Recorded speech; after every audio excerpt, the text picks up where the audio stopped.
What if the greatest disasters of a city were written down before they ever truly unfolded? In the 1660s, Samuel Pepys, a man with no intention of becoming famous, began writing a personal diary. He could never have known that his private words would become the most vivid record of London's darkest years, the Great Plague of 1665 and the Great Fire of 1666. Through Pepys's eyes, we witness fear, panic, destruction, and resilience. His words feel less like history and more like a living memory, sometimes even like a warning. Did Samuel Pepys merely observe, or did his pen capture something more mysterious? Samuel Pepys was not born to greatness. Born in 1633, the son of a tailor, his life should have been ordinary. Yet through ambition and wit, he climbed into the world of politics, becoming a naval administrator in the court of King Charles II. He lived at the very heart of a city being reshaped by restoration and trade. But it was not his work that made him immortal, it was his diary. Beginning in 1660, Pepys began recording his daily life in a coded shorthand, perhaps never expecting anyone else to read it. For nearly a decade, he chronicled not only his personal affairs, meals, gossip, music, even scandalous encounters, but also the monumental events shaking London. Without Pepys, our understanding of those turbulent years would be a shadow. With him, they are flames. By 1665, London was a city under siege, not by armies, but by an invisible enemy. The plague crept silently through streets, carried by fleas on rats. Soon, church bells tolled endlessly, marking death after death. Pepys's entries are chilling in their normalcy.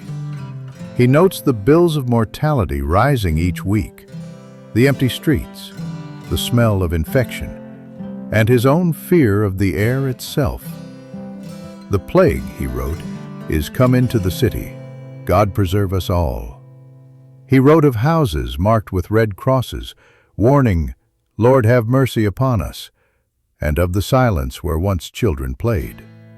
London became a city of whispers, locked doors, and fear that lingered like smoke. Pepys survived, but the memory of those months never left his pages. 1 year later, London faced a second catastrophe, this time not silent, but roaring. On September 2nd, 1666, fire broke out in a bakery on Pudding Lane. Within hours, the flames devoured street after street. Pepys woke to smoke and chaos. He rushed to the Tower of London to warn the king. His diary captures the fire's terrifying growth, the wind mighty high and driving it into the city, so as we were forced to stand and see it, the houses blown up to stop the fire. The fire raged for 4 days. Temperatures reportedly soared to over 1,200 degrees Celsius, hot enough to melt stone and glass. Pepys wrote of people carrying what little they could, burying wine and valuables in gardens, and fleeing across the Thames by boat. When it was over, nearly 90% of the medieval city of London lay in ruins. Not everyone believed the fire was an accident. Rumors of foreign plots swirled.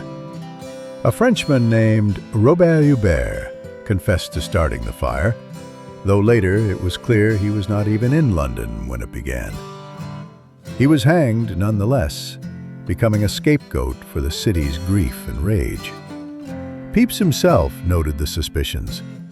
Londoners whispered of enemies and arson, unwilling to believe that mere chance had destroyed their city.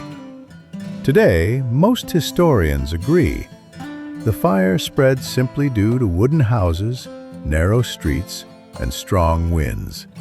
But in Pepys's pages, we feel the paranoia, the search for meaning in destruction. Out of the ashes, London rebuilt. But it did not forget. In 1677, a massive stone column was erected near Pudding Lane, the monument to the Great Fire of London. Designed by Sir Christopher Wren, it rises 202 feet, exactly the distance from its base to the bakery where the fire began. Pepys lived to see his city rise again. His diary ends in 1669 when failing eyesight forced him to stop. But his words survived, hidden in archives until rediscovered centuries later. Today, when we stand at the monument, we do not just see stone. We hear Pepys's voice, whispering across time, telling us what it felt like to live through the fire.